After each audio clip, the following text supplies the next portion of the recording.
সালটি ছিল 2018। ঘটনাটার দিন আমি আমার রুমে বসে বসে টিভি দেখতেছিলাম।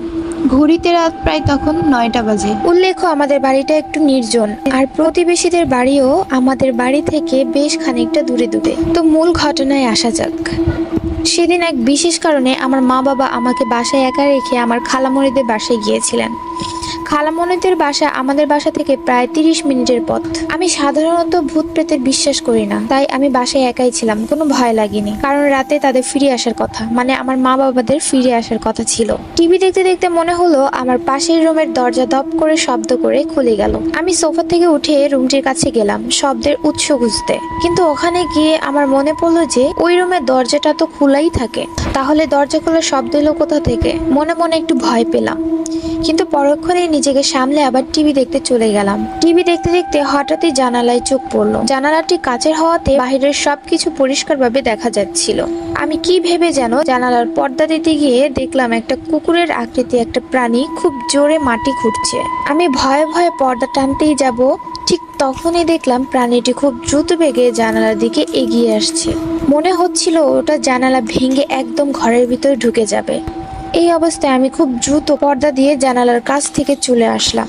ঘরের মেইন দরজার কাছে গিয়ে দরজাটা খুব ভালোভাবে আটকিয়ে দিলাম। এরপর প্রতিটি রুমের দরজা লক করে আমার রুমে চলে গেলাম। তবুও এক অজানা ভয় যেন আমাকে জেগে ধরলো, তাই আমি আমার রুমের দরজাটাও লাগিয়ে দিয়ে বিছানায় উঠে বসলাম। হঠাৎই মনে হলো আম্মুকে একটা কল দিয়ে জেনে নিই যে তাদের আসতে কতক্ষণ লাগবে। ফোন হাতে নিতেই দেখলাম ব্যাটারি ডাউন। ফোনের চার্জার খুঁজে ফোন চার্জে বসাতেই দেখি ভোল্টেজ আপ ডাউন করছে। ভয়ে ভয়ে চার্জারটা খুলে পাশে রেখে দিলাম। ঠিক তখনই দেখলাম ফোনটা হঠাৎ ভাইব্রেট করছে। এটা দেখে আর নিজেকে সামলাতে পারলাম না।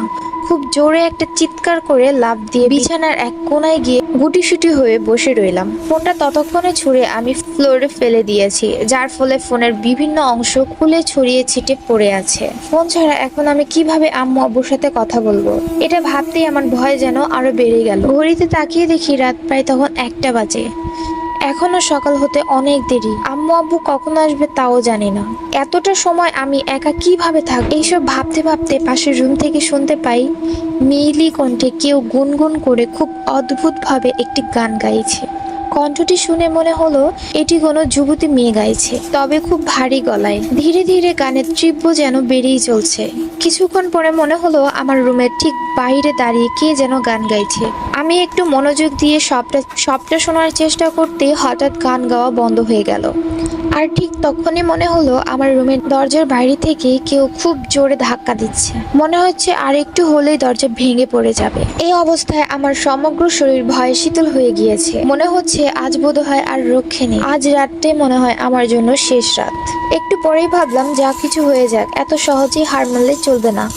তাই নিজের ভিতর একটা সাহস সঞ্চয় করে জোরে জোরে আয়াতুল কুরসি সহ যত দোয়া দুরুদ পারি সব পড়তে লাগলাম। ভয়ে সব কেমন যেন এলোমেলো হয়ে যাচ্ছিল সব, তবুও পড়তে